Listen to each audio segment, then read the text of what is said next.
Hey, Queen. Nah, temanku semuanya, kembali lagi denganku, Subhan. Jadi, seperti yang kalian lihat, selintas monyet ini bisa ya bertahan hidup di alam. Ya sudahlah, kita lepaskan saja, tinggalkan saja. Oh, tidak bisa. Jadi temanku semuanya, aku tidak akan berhenti mengingatkan kepada kalian, melepas liarkan mereka harus dengan data yang spesifik di habitat asli mereka. Contoh halnya, kita ingin melepaskan di tempat ini. Contoh, ini hanya contoh saja. Apa sih yang terdapat di tempat ini yang mereka butuhkan? Yang pertama, sudah dipastikan lahannya. Berapa luas lahan tempat ini agar mereka hidup dengan layak? Minimal mereka memiliki tempat yang cukup untuk menjelajahi ya hutan ini. Yang kedua adalah apakah di hutan ini ada beberapa pepohonan yang menjamin atau mensuplai makanan yang mereka butuhkan, seperti beberapa buah ara, beberapa tanaman-tanaman fikus yang memang menjadi makanan asli mereka, dan beberapa pepohonan yang bisa dikonsumsi dedaunannya. Nah, itu yang kedua. Yang ketiga, pelepas liaran mereka harus dengan pendampingan oleh pihak-pihak tertentu yang sudah memang ditugaskan sebagai orang yang bisa mengawasi atau memonitoring pelepasan mereka di alam liar.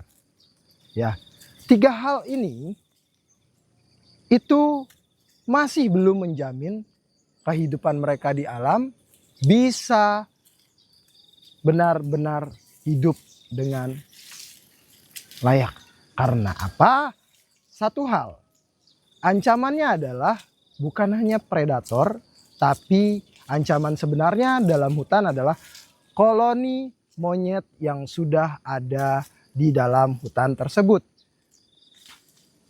Meskipun monyet-monyet ini sudah bisa terlihat bertahan hidup di alam, ketika mereka bertemu koloni monyet yang sudah lama tinggal di hutan tersebut, sudah dipastikan mereka akan mempertahankan diri mereka masing-masing. Ya, atau kita sebut mereka berkelahi satu sama lain. Kita melepaskan monyet peliharaan. Monyet yang sudah ada di hutan bertemu dengan koloni monyet lain, mereka akan saling berkelahi satu sama lain demi menjaga satu hal, garis teritorial mereka atau garis wilayah mereka hidup setiap harinya ya. Tempat mereka mencari makan, tempat mereka bisa mendapatkan sesuatu hal yang mereka butuhkan, dan itu tidak mudah ya. Apalagi di tempatku, di beberapa hutan sudah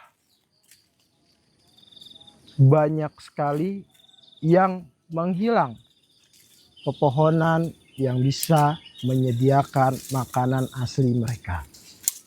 Pertanyaannya, ketika kita melepaskan mereka seperti ini di alam, jika makanannya tidak ada atau makanannya kurang, apa yang mereka akan lakukan? Mereka akan mencari dan mencari dan mencari terus sumber makanan untuk mereka bertahan hidup di tempat tersebut. Karena mereka memiliki ingatan yang kuat, mereka sudah pernah tinggal dengan manusia, bahwa manusialah yang memberi makan mereka. Pada akhirnya mereka mencari pemukiman manusia atau lahan pertanian untuk dijadikan tempat mereka mendapatkan makanan. Masalahnya, apa yang terjadi pada mereka? Mereka akan diburu lagi oleh manusia. Jika mereka didapatkan dengan kondisi yang baik, mereka akan dibawa ke pasar hewan, lalu dijual belikan kembali. Mereka akan dikurung. Sekalinya mereka yang bisa bertahan hidup, mereka tidak bisa berkembang biak. Kenapa saya katakan mereka tidak berkembang biak? Karena sudah dipastikan mereka tidak lagi dalam bentuk satu kelompok. Mereka sudah berpencar ke sana kemari. Sedangkan jika mereka bertahan hidup secara sendirian, mereka tidak akan berkembang biak. Mereka tidak akan berkembang biak karena tidak ada koloni manapun yang mau menerima monyet itu sendiri. Nah, jadi setelah aku mempelajarinya semuanya, ya, dan bertanya dengan beberapa pengamat-pengamat yang profesional dalam bidangnya, melepas liarkan mereka bukan solusi untuk menyelamatkan para monyet. Menyelamatkan para monyet adalah dengan cara kita menjaga habitat mereka agar tetap terjaga. Ekosistem mereka baik, maka para monyet pun akan terjaga hidupnya dengan baik. Jika sudah dipelihara, maka peliharalah. Dan ingat, monyet itu bukan hewan peliharaan. Meskipun di tempatku adalah hama kategorinya, di Indonesia ini beberapa dokter-dokter spesialis primata itu bisa dihitung dengan jari. Jadi ketika kamu memiliki keputusan untuk merawat mereka, sudah dipastikan kamu harus berkompeten memahami beberapa obat-obatan yang nantinya dibutuhkan oleh mereka ketika mereka mengalami kendala dalam kesehatan mereka. Karena di dokter-dokter hewan yang ada di tempatku, sebagian menanganinya menggunakan cara seperti menangani anjing dan kucing, karena umumnya memang di tempatku hewan peliharaan itu hanyalah anjing, kucing, kelinci, ya. Untuk primata sendiri itu sangat-sangat sulit sekali untuk bisa kita menemui beberapa dokter yang memang memahami betul persoalan primata. Dan pada saat itu aku juga pernah mewawancarai atau bertanya langsung dengan dokter hewan di rumah sakit hewan yang bagiku alatnya sudah profesional. Dan dia pun mengatakan bahwa setiap dokter memiliki pembelajarannya masing-masing dan bidangnya. Jadi gitu ya, memiliki pelajaran masing-masing dan bidangnya. Ya, untuk primata ada khusus dokternya primata, kucing, anjing ada khusus dokternya, dan burung ada juga khusus dokternya. Jadi seperti itu temanku ya. Itulah alasan kenapa aku berusaha mempelajari setiap permasalahan mereka dan bagaimana cara menanganinya.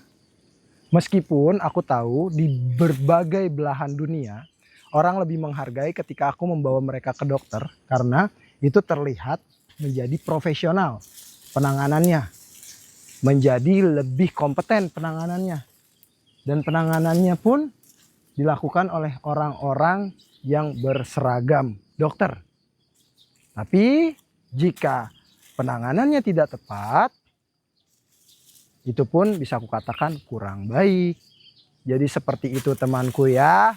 Mudah-mudahan apa yang aku katakan dan apa yang aku perlihatkan kepada kalian, beberapa dokumentasi dalam edukasi primata ini bisa menjadi pertimbangan untuk kalian lagi, apakah kalian benar-benar mau mengambil keputusan memelihara monyet, dan apakah langkah untuk melepas liarkan mereka itu adalah langkah yang tepat untuk menyelamatkan mereka. Dan dari saranku di sini, tetap kita pelajari apa yang mereka butuhkan di alam. Apapun permasalahannya pasti bisa diselesaikan secara perlahan jika kita bisa belajar dengan cukup baik secara perlahan untuk mengatasi permasalahan para monyet di alam.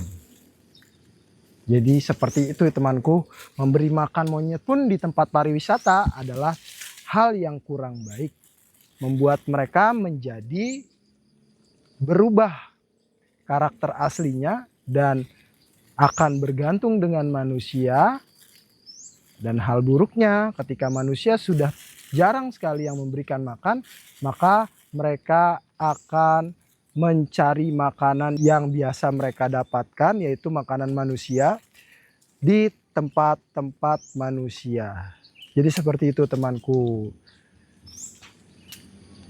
Nah, ya, tetap jaga mereka, tetap rawat mereka apabila kalian sudah memilikinya, dan ayo sama-sama menjaga alam mereka agar tetap lestari dan ekosistemnya pun bisa berjalan dengan baik. Oke, aku Subhan, terima kasih untuk kalian semua yang sudah menonton di saluranku. Jangan lupa untuk kalian yang baru menemukan saluran ini, kalian bisa menekan tombol subscribe, share, like, and comment. Apabila kalian menyukai pembahasanku soal primata, monyet ekor panjang maupun monyet ekor babi yang setiap harinya aku dokumentasikan. Lanjut lagi di video selanjutnya. Terima kasih.